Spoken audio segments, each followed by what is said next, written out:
Hey guys, thank you for tuning in to Fitness for Back Pain's YouTube channel. This is your first time here, welcome.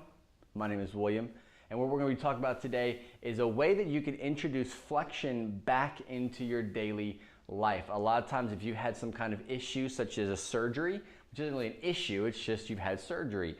5 years ago, you had some kind of small minor surgery on the lumbar spine to fix whatever the doctor said that had to get fixed.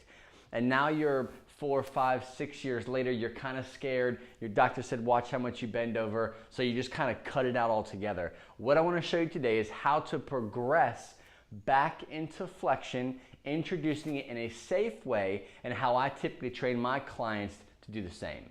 So when I first introduce flexion, what I try to do is get the person on all fours, because that is a very safe, unrestricted, very less fearful position for most people, okay?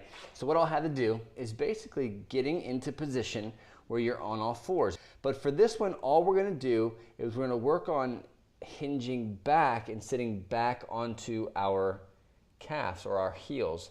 What I'm doing here is I'm trying to make sure that I have the ability to shut my brain off, allowing that lower back to relax. What happens is if you've been in a bad spot for a long time, any kind of flexion, so as to say I come into here and I even start to round my back out, any kind of flexion, your body's gonna automatically just say, hey, it's not safe, stop it, protect it, which means you're gonna have a spasm, or it's gonna get tight or tense, and or 6 reps into that, you'll be super tight.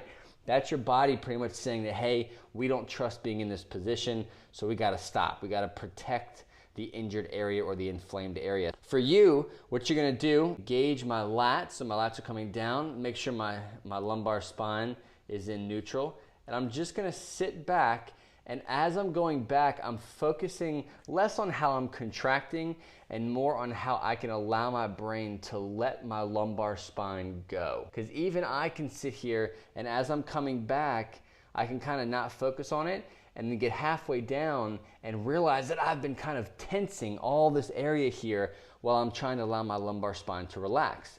So as I'm coming down, focus on allowing yourself to breathe into that lumbar spine, allow your brain to shut off that safety mechanism. So from here, what I'm gonna do is introduce the flexion from a standing position. So once you've gotten down the on all fours hinging exercise, do about 8 to 10 reps, maybe 3 to 4 sets. If you gotta cut back, you can. No need to really go over 4. We're gonna introduce the standing flexion. This is where the game changes a little bit. So you have to judge yourself on how your back is feeling. If you're brand new to this, a lot of sensitivity, and your back is responding poorly to being in any kind of flexion, I wouldn't start up here, okay? I start down there and get used to that part. If you can get past that and you're able to introduce a little bit more, I suggest you kind of move up to this part here. Is I have a bench, you can have a table or stool. I like to have my foot almost pretty much at 90. So if it was a little bit higher, it'd be cool, but that's not any too much lower than this. Doing this does a couple things. One, it allows me to keep my pelvis in a good position. As I'm bending down, I can keep my pelvis aligned and focus on the actual flexion.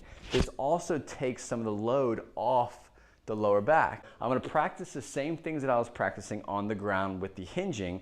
My goal is to shut my brain off from locking up my lumbar spine due to not feeling safe. That's pretty much it. And how you do that, it just takes time, takes practice, and takes some mental cueing. I will start up nice and straight.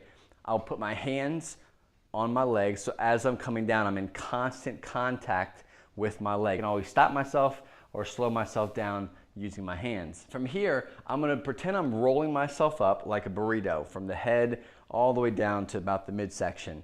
What that's gonna look like is I'm gonna reach my arms out, start nice and tall. I'm gonna turn down my head, and I'm trying to almost go vertebrae by vertebrae, bending, bending, and once I catch my calf here, I'm sliding down, and as I'm going down, I'm focusing on allowing the lumbar spine to relax. I'm not focusing so much on trying to safeguard myself or protect this. And I'm gonna go to the point where I can feel that tension starting to build. Then the goal is to come back up, vertebrae by vertebrae, nice and slow, all the way to the top. What you're gonna do is, as you're working through this, you're only gonna go as low as your lower back can handle. What happens, a lot of people will kind of bend down. They'll do this, nice and slow, take your time, it's fine, it's not hurting. There's the pain, and they'll kind of do this. They'll sit back up. And that's contracting all your lower back, and you're bringing yourself back up nice and quick. So for a sensitive lower back, where you're talking years and years of chronic issues, chronic stiffness, tightness that won't go away, you have to safeguard yourself. Teaching your brain to say it's okay to bend down, reach for your toes to that nice full flexion. I'll stop there, come back vertebrae by vertebrae until I get to the top. So how I'll typically prescribe that is probably about 2 to 3 times a day, maybe 2 to 3 sets of it, maybe 8 reaches. I like to say maybe because it all depends on each person. What you have to do is don't think so much about, okay, he said 3 sets of 8, so I gotta do 3 sets of 8 and that's it. Be your own coach in a sense of always listen to your pain. How does your body respond to flexing and bending in that position? How low can you go? Can you not go that low at all? Can you go a lot lower? Ultimately, you want to work to the point where you can pretty much put your chest and rest it on your thigh. That'd be a great goal to have, but you're not trying to rush there, having your back stiffen up or get super tight on you.